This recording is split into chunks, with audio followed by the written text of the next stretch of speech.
अस्सलाम वालेकुम एवरीबॉडी। अभी कल से हमारा T20 सीरीज स्टार्ट हो रही है विद न्यूजीलैंड। तो अभी कल या परसों मेरे नज़र से एक स्टेटमेंट शोएब अख्तर की ऑन सोशल मीडिया गुजरी। आई डोंट नो अगर if he has said it और not, but I absolutely agree with that statement. What we should do is कि हम T20 में किसी सीनियर प्लेयर को टीम में ना रखें। ये जो डोमेस्टिक के यंग लड़के हमने सिलेक्ट किए हुए हैं, इनकी टीम बनानी चाहिए। That is absolutely A fantastic idea, क्योंकि T20 एक ऐसा फॉर्मेट है जिसमें अगले का कॉन्फिडेंस रॉक बॉटम पे या इन द स्काइज हो सकता है। तो T20 इज़ वन फॉर्मेट जिस पे आप रिस्क ले सकते हैं, और उसका सबसे बड़ा फ़ायदा ये होगा कि अगर कोई लड़का प्रूव करता है अपने आप को T20 में, he can always be brought up to the limited over side. और दो चीज़ें तो हमें करनी पड़ेंगी उन पे कॉन्सेंट्रेट, जिनको आज तक हमने इग्नोर किया है। एक तो ऑब्वियसली उनकी फ़िज़िकल फिटनेस है, क्योंकि as I have said before, हमारे में और दूसरी टीमों में सबसे बड़ा फ़र्क ही फिज़िकल फिटनेस का है। The way they field, the way they stop the run, the way they achieve the run outs, आज अनबिलीवेबल है, और हम बहुत पीछे हैं उनसे। और दूसरी चीज़ अगर आप कभी नोट किया करें, जो मेन इम्पॉर्टेंट एस्पेक्ट है आजकल के क्रिकेट का, उसको हम बिल्कुल ही इग्नोर करते हैं। उसकी एक एग्जांपल अगर आप प्रेजेंट इंडियन टीम में देखें ना, तो in my opinion present Indian lot में एक अनसंग हीरो है, हु इज KL राहुल। अब Rahul is a fantastic wicket keeper and a very dependable bat, but in my opinion, again in my opinion, उस बंदे की सबसे बड़ी क्वालिटी है कि ही इज़ ए फैंटास्टिक जज ऑफ द DRS सिस्टम। वो जो गाइड करता है ना रोहित शर्मा को कि कौन सा DRS लेना है, कौन सा नहीं लेना, that is the biggest factor in the victories of Indian cricketers right now. उसको हम इग्नोर करते हैं। हम DRS में अभी तक उतने कैपेबल हुए नहीं, and nobody is even trying. कोई कॉन्सेंट्रेट ही नहीं कर रहा है इस aspect of present day cricket का, which is a very important aspect.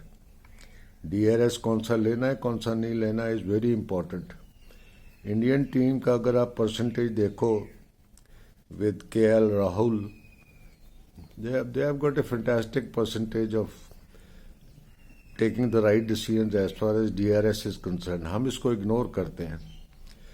और दूसरी चीज़ जो मैं फील करता हूँ हमारे क्रिकेट में काफ़ी सालों से, एक चीज़ तो प्रूवन है ओवर द हिस्ट्री, अगर आप स्टडी करें ना, तो any bowler and specially spinners perform करते हैं कैप्टन की कॉन्फिडेंस पे।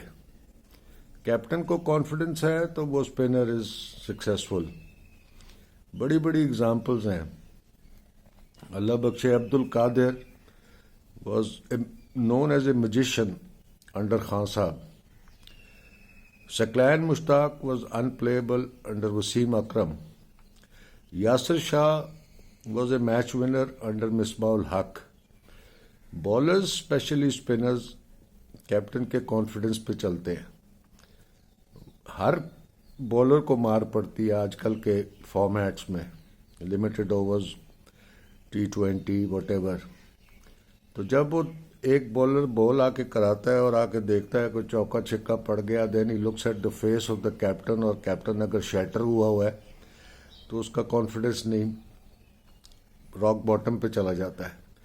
ये चीज़ें हमें सोचनी पड़ेंगी और इन पे ध्यान देना पड़ेगा। They are very important aspects of the present cricket scenario. इसको हम समहाउ इग्नोर करते हैं। फिजिकल फिटनेस, बॉलर्स का confidence or DRS system, when to take and when not to take. That affects the whole match. We have to concentrate on that. And I totally agree with Shoaib Akhtar. Seniors کو قربانی کا بکرا بنانا چھوڑ دیں. We have already lost Babar and Rizwan. باقیوں کو loose کرنے کا کوئی تک نہیں بنتا. I still believe T20 کا کیپٹن ہونا چاہیے شاداب خان اور ینگسٹرز ڈالے. I totally agree with Shoaib Akhtar in that aspect. یہ ینگسٹرز نتھنگ ٹو لوز والا کی مینٹیلٹی کے ساتھ میچ میں جائیں and we still can get good results. That is the only way out. کیونکہ کچھ سال پہلے تک جو ہمارا so called best bowling attack تھا وہ اب سب سے زیادہ میڈیوکر بولنگ اٹیک ہے because of the limited overs in the way we have handled our cricket. So no harm, absolutely no harm in making a team of youngsters and Shadab as captain and go for it. I still have a funny feeling we might get positive results in New Zealand. But the main thing is how we handle everything. How we learn from our mistakes. Mistakes تو نہیں ہیں تو blunders اب. تو اب we can't afford more blunders. All the best to everybody. I hope we get good results from tomorrow onwards. Thank you. Assalamu alaikum.